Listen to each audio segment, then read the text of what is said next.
শুরু করে দিলাম তো দেখতে পাচ্ছেন আমাদের এলাকার যত নায়ক আছে যত হিরো আছে সবাই কিন্তু আজকে রেডি। সবাই নাকি আজকে সাদা ভাতর যাবো, এর লেগে সবাই মনে করেন চশমা টশমা লাগে বাপ টাপ লইয়া সবাই সাদা ভাতর রেডি। পরে আর কি পরে আর দেরি না করে মোটরসাইকেল টানা শুরু করলো। আর আমরা গ্রামের ভিউটা দেখছি কি সুন্দর না? হ্যাঁ সুন্দর সুন্দর, আসলে সুন্দর কয়লা বা দেখছি মোটরসাইকেল আমরা 3টা লইছি। আর 3 গাড়ির ড্রাইভার হয়েছে কি আগুন, বুঝছেন গাড়ি ফা ফা ফা ফা করে টান। পরে কিছুক্ষণ টানতে টানতে আইলাম বাংলা বাজারে গাড়ি মেন তেল ঢুকিলাম, এক গাড়িতে 3টা করে ঢুকিলাম। পরে তেল ঢুকানোর কাজ শেষ হয়ে ড্রাইভারটি আবার শুরু করে দিল গাড়ি টানা টানা। আমরা যে ড্রাইভার মনে করেন সব হেলিকপ্টার ড্রাইভার মনে করতে পারেন। পরে আইলাম সোনালী ছেলা, তো সোনালী ছেলা ফাড়িতে গেলে আমরা নৌকা দিয়ে ফাড়ানো লাগবে আর কি। একটা নদী আছে, এনে কোনো ব্রিজ নাই।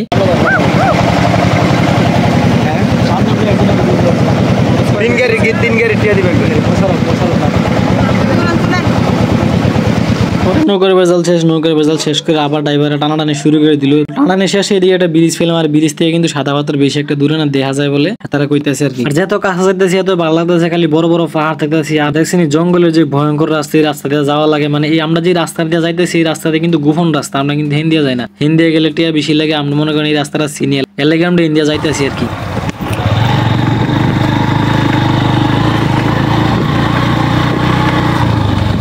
অবশেষে আমরা কিন্তু আইয়া ফুটছে এলাম সাদা পাথর। আর এই জায়গায় কিন্তু আমরা গাড়ি রাখলাম, বুঝছেন? এই জায়গায় গাড়িটা রেখে সামনের যে পানিটা, এই পানিটা ফারিয়ে যাম। আর ফলা হয় না মজা করতেছে ভরপুর, আরো যে কত মজা করবো হিসাব ছাড়া। এই সে অরিজিনাল যে সেন্টার মেইন জায়গাটা, এই জায়গাটা কিন্তু মেইন সেন্টার জায়গা। এই জায়গায় এসে কিন্তু বেশিরভাগ মানুষ আনন্দ উপভোগ করে। সবাই আড্ডা কিছু না কিছু দেখা, সবাই আড্ডা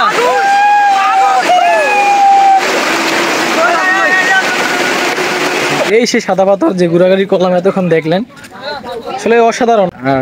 আর আমি যদি বলি সুনামগঞ্জ দোয়ারার মানুষ যারা আছেন, ছাত্র থেকে শুরু করে যারা এদিকে মানুষ আছেন, অবশ্যই আমাদের দিক থেকে একদমই কাছে মানে আসতে পারেন আর কি। অনেক সুন্দর ভিউ, অনেক সুন্দর। থেকে আনন্দ করার পরে শেষে কিন্তু আমরা খাইতে আসলাম, তো দেখতে পাচ্ছেন আমরা খাওয়া দাওয়া শুরু করে দিয়েছি অলরেডি।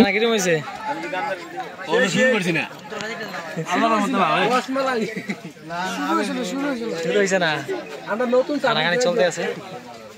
আমাদের সাথে কিন্তু একজন বিশিষ্ট প্রবাসী লোক আমাদের মানিক কাকা কিন্তু আমাদের সাথে গেছে। পরে আমি কাকারে কিছু প্রশ্ন করলাম যে খাবার দাবার কিরকম হয়েছে আর কি বিস্তারিত কিছু সাংবাদিকতা কিছু ফন্ডিতি করলাম আমি ওনার সাথে। তোমার দিত না বলে ক্যামেরাম্যান সিলেট সাদা পাথর ঘুরতে আসলাম অনেক বন্ধু বান্ধব নিয়ে, ভালোই লাগতেছে। অনেক মানুষ ভাঙে তো খাওয়া দাওয়ার কোনো অসুবিধা নেই, সাদা পাথর আসলে অনেক সুন্দর সবকিছুই পাওয়া যায়, কোনো কিছুর অভাব পাইবেন নাকি। হ্যাঁ টাকা হইলে সবাই মানে সাদা, হ্যাঁ অনেক খানা অনেক মজা হবে, ইন্টারেস্টিং হবে, বোঝা যাইতেছে। সবাই মিলে খাইতাম যখন বইছি চারিমূল খালি গফ আর গফ, সবার মুখে মুখে খালি গফ, তো খাইতাম শান্তি নাই, খালি গফ আর গফ ফলা হয় না মোহ হতে আর কি। আসলে এই জায়গায় আমরা যা যা খাইলাম আর কি অনেক ভালো একটা খানার পরিবেশ, এবং খাওয়া দাওয়া খাইলাম অনেক ভালো লাগলো। মুরগি খাইছিলাম আর খানা এত সুস্বাদু ছিল, 2 জাতের সাথে 2 জাতের ভর্তা ছিল, ভাত ছিল আনলিমিটেড। আসলে খানা খাইয়া মনে করেন মন ভরে গেছে, অনেক ভালো পরিবেশ ছিল এবং সবকিছু দিকে পারফেক্ট। মেডিসিন কি কিনছাস? মেডিসিনে যে অনেক কিছু কিনছে, অনেক কিছু কাটা আছে বাড়ির, একটা সেন্ট আছে, আচ্ছা আর সম্পাদি আছে 3টা, সম্পাদি আছে 3টা, তো অনেক কিছু কিনছে মেডিসিন। আর দেখলাম ব্রেসলেট আছে, অনেক কিছু কিনছে। কি দা তোরা কি দা কিনছিস? টিম লইতাছি আমরা যে দাম কয় দামে ছাড়ে না, কম বেশি করে লই লাও, কম বেশি তুমি কি দা কিনছো বন্ধু? মোশারফ কি দা কিনছো? কাটুলে তো কম বেশি কিছু দোকানের লাগে কই কসমেটিক দেই কি দা কিনছো দেখান লাগবো। আমি ওইটা মেরি ইয়া কি দা কিনছো? এটা তো দেখা যায়। ঠিক আছে, যে অনেক কিছু কিনছে সব ইন্ডিয়ান আমদানি জায়গায়। এই তোমার টাকা কো মতে বাসা এই জায়গায় অনেক কিছু কিনবো না, দাম দর করতেছে। একটু মানছি এই যে অনেক কিছু কিনা হইছে, দাম ছাড়া না। এটা কত গ্রাম ভালো 520 টাকা। বাসা কি দেখে কিনছেন? এডি আছে কোন লাগে আমি হ্যাঁ কিনছি মুভ, হ্যাঁ তারপরে ওই যে কুটা সম্পাবলি, হ্যাঁ অনেক তাহলে অনেক কিছু কিনছেন। হ্যাঁ তাহলে দর্শক অনেক কিছু দাম দর কমতেছে না, আর অনেক কিছু কিনছেন। এই জায়গায় যে পারফিউম টারফিউম কিনতেছে, অনেক সুন্দর সুন্দর মালামাল আছে, যদি দেখেন অনেক সুন্দর সুন্দর মালামাল আছে। ইন্ডিয়ার সব কিছু কিন্তু এই জায়গায়।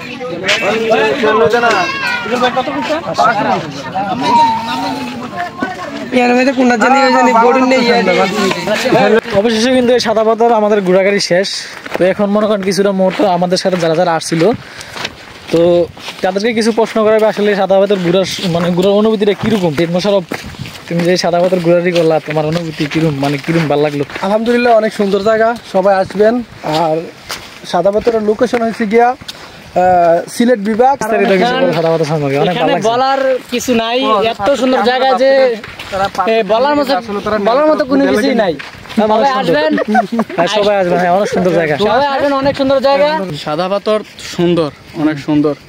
আগে আমরা ভাবছিলাম যে সাদা পাথর মানুষের চুরি করে নিয়ে গেছে, আসলে তা না, তারা পাথরগুলো দুইতে নিয়ে গেছে, দুইবার পরে ওই দেখেন সব আবার সুন্দর করে রাখা গেছে। সব শেষে এখন কিন্তু সাদা পাথর যে এরিয়াটা আছে, মানে এরিয়া থেকে আমরা বের হয়ে যাব। এরিয়া থেকে বের হইতে গেলে সামান্য একটা নৌকা চড়া লাগে। তো দেখতে পাচ্ছেন এই জায়গায় 20 টাকা করে ভাড়া, আমরা 9 জন ছিলাম, 180 টাকা ভাড়া হয়েছিল। তো এই টাকাটা দিয়ে আমরা এই জায়গা পাই হইলে কিন্তু সাদা পাথরের বেজাল শেষ।